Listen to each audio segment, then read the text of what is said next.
6 cruise missiles streaking across the water at wave height, 12 attack drones diving from multiple vectors, 8 fast boats charging at 50 knots from hidden coastal positions, all converging simultaneously on 2 American destroyers trapped inside a waterway barely 21 nautical miles wide, where Iranian shore batteries sit just 10 nautical miles from the shipping lanes, and sea-skimming missiles reach their targets in seconds, not minutes.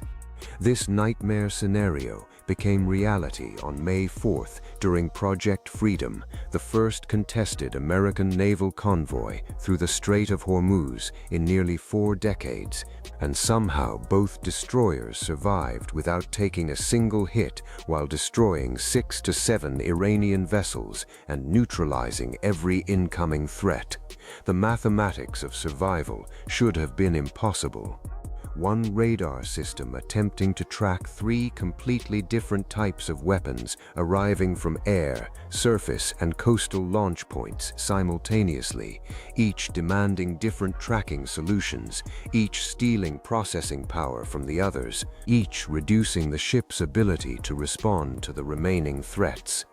Every second that radar spent following a cruise missile overhead meant blind time against 50-knot attack boats racing across the surface, and when Iran launched more threats than 3 illuminator systems could handle at once, the physics said those ships should not have made it home.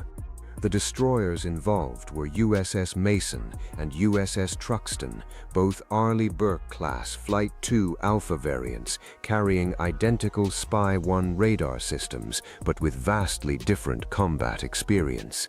Mason entered this fight as arguably the most battle-tested destroyer in the fleet, having survived 3 separate Houthi missile attacks within a single week during 2016, followed by a grueling 263-day deployment in the Red Sea throughout 2024, the longest combat deployment of any destroyer in that theater. Truxtun had never fired a weapon in anger before May 4th. Both ships carried the same radar brain, the Spy-1 passive electronically scanned array, 4 fixed antenna faces providing 360-degree coverage, capable of tracking over 100 targets simultaneously while managing beam energy through time-sharing algorithms that switch between searching, tracking, and guidance functions thousands of times per second. But understanding why their survival seemed mathematically impossible requires examining why the Red Sea campaign, dangerous as it was, had not prepared anyone for the physics of Hormuz warfare. Red Sea operations tested Aegis systems against a single-domain threat profile where Houthi forces fired cruise missiles and drones exclusively through airspace, allowing destroyer radars to concentrate their full energy upward into sky search patterns with predictable engagement timelines. Even under those simplified conditions, the margins remained terrifyingly thin, with 1 Houthi missile in January 2024 penetrating every defensive layer on an American destroyer before being destroyed just 1 nautical mile from impact by the ship's Phalanx close-in weapon system, roughly 6 seconds of flight time between survival and catastrophic damage. The Strait of Hormuz multiplied this complexity exponentially by compressing 3 separate warfare domains into a corridor so narrow that detection ranges shrunk to seconds rather than minutes. Iranian coastal positions sit 10 to 15 nautical miles from shipping lanes, meaning cruise missiles launched at wave height to avoid early radar detection only appear on ship sensors at 8 to 12 nautical miles distance, providing 20 to 40 seconds of warning time. Meanwhile, Iran's Islamic Revolutionary Guard Corps Navy maintains hundreds of fast attack boats capable of 45 to 52 knot speeds hidden in small coves along the coastline, each carrying anti-ship missiles and able to close engagement ranges within minutes of launch. Intelligence estimates suggest Iran has positioned 800 to 1,000 anti-ship cruise missiles in hardened coastal bunkers, plus 5 to 6,000 naval mines ready for rapid deployment, creating a threat density that transforms every mile of transit into a potential kill zone. The core physics problem emerges from Spy-1 radar bandwidth limitations when forced to handle multiple warfare domains simultaneously. The system operates as a passive electronically scanned array managing beam energy through time sharing, dividing processing power between air search, surface search, target tracking, and missile guidance functions in rapid succession. While capable of tracking hundreds of targets, the critical bottleneck occurs during the final engagement phase when fired interceptor missiles require continuous illuminator beam guidance to reach their targets. Each Arleigh Burke destroyer carries exactly 3 illuminator systems, meaning regardless of how many threats the radar tracks simultaneously, only 3 can be killed at once during those crucial final seconds. Standard SM-2 interceptor missiles, costing roughly $2 million each, must ride an illuminator beam all the way to impact, while the more expensive SM-6 missiles, at $4.3 million each, carry independent seekers that free up illuminator capacity for additional simultaneous engagements. This system architecture worked effectively in the Red Sea because threats arrived from a single domain, allowing full radar concentration on air defense, with illuminators handling sequential engagements as targets appeared. Hormuz warfare threatened to shatter this mathematical balance by demanding simultaneous air and surface tracking that would fragment beam time, reduce update rates on individual targets, shrink engagement windows, and potentially allow missiles to penetrate degraded defensive coverage. Project Freedom solved this bandwidth crisis through elegant task division, rather than asking destroyer radars to handle impossible multi-domain mathematics. The tactical answer was to remove surface threats entirely from ship radar responsibilities, keeping Spy-1 systems focused exclusively on airspace while assigning surface warfare to independent platforms with their own sensors and weapons. On May 4th, this division was executed through helicopter deployments that operated completely separate from destroyer radar systems. Army AH-64 Apache attack helicopters flew from regional land bases in the Persian Gulf, not from destroyer flight decks, carrying forward-looking infrared cameras, targeting systems, fire control radars, and weapons that drew zero processing power from ship sensors. These aircraft functioned as independent hunting units with their own eyes, their own decision-making capability, and their own kill mechanisms. When Iranian fast attack boats swarmed toward the convoy, Apaches engaged with Hellfire missiles and 30mm cannon fire, while MH-60R Seahawk maritime helicopters added Hellfire strikes and heavy machine gun attacks. 6 to 7 boats were confirmed destroyed by Central Command, not through destroyer weapon systems or radar-guided missiles from vertical launch cells, but by helicopter platforms operating with complete sensor independence. This tactical approach liberated destroyer radar systems by removing entire categories of threats from their processing requirements. Every fast boat destroyed by helicopter weapons was a target the Spy-1 never needed to track. Every surface engagement handled by Apache systems freed beam time for air defense. Every boat eliminated by independent platforms returned radar energy to tracking the cruise missiles and drones that actually threatened ship survival. The physics breakthrough was not superior firepower, but superior task allocation, and this represented proven doctrine rather than experimental tactics.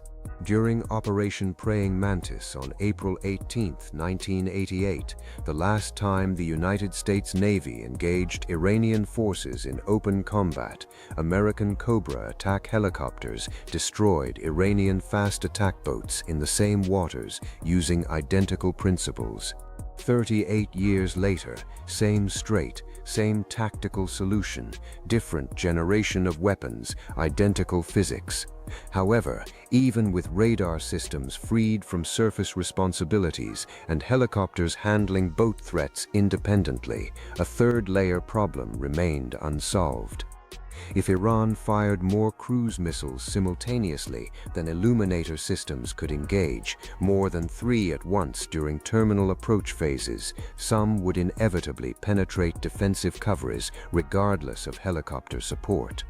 The answer to illuminator bottleneck limitations came through electronic warfare systems that reduced the number of missiles requiring physical destruction rather than increasing interception capacity. EA-18G Growler electronic attack aircraft, built on FA-18F Super Hornet airframes and operated by VAQ-140 Patriot Squadron from Carrier Air Wing 7 aboard USS George H.W. Bush, provided sophisticated jamming capabilities that attacked missile guidance systems rather than missile airframes. Iranian anti-ship cruise missiles, like the Nur and Qadr variants, use active radar homing during terminal attack phases, with onboard seekers transmitting radar signals and steering toward reflections from target hulls. Growler jamming pods broadcast noise on identical frequencies, causing missile seekers to receive electronic interference instead of target reflections, losing guidance and flying harmlessly into ocean surfaces. Every missile neutralized through jamming was one SM-2 or SM-6 interceptor that remained in launcher cells, saving $2 to $4 million per engagement while freeing illuminator capacity for additional threats. Electronic warfare wastes enemy missiles rather than destroying them, and wasting attacks costs nothing beyond electrical power consumption. This soft kill layer proved critical because Growler aircraft require carrier flight decks that destroyers cannot provide, meaning without USS George H.W.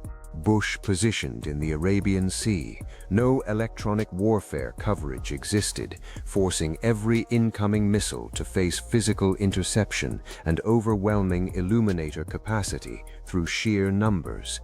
Destroyers carried their own electronic countermeasures through NOCA decoy systems, rocket-propelled hovering platforms that create radar signatures larger than ship hulls to lure missiles away from actual targets, successfully employed by Mason against Houthi missiles during 2016.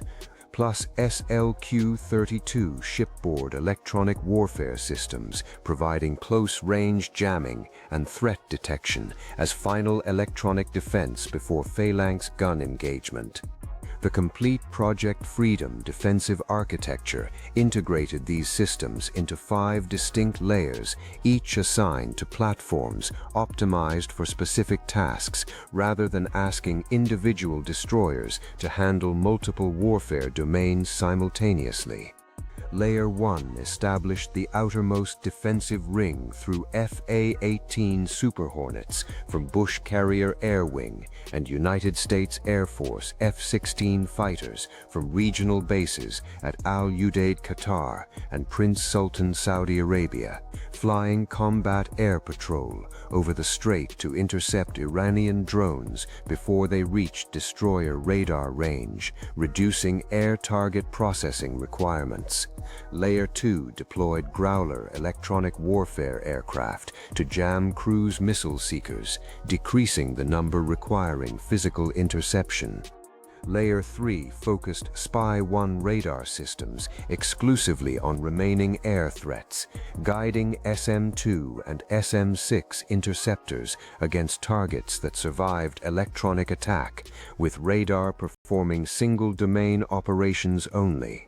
Layer 4 positioned Apache and Seahawk helicopters for surface patrol, destroying fast attack boats with independent sensors and weapons while keeping destroyer radar completely free of surface contacts.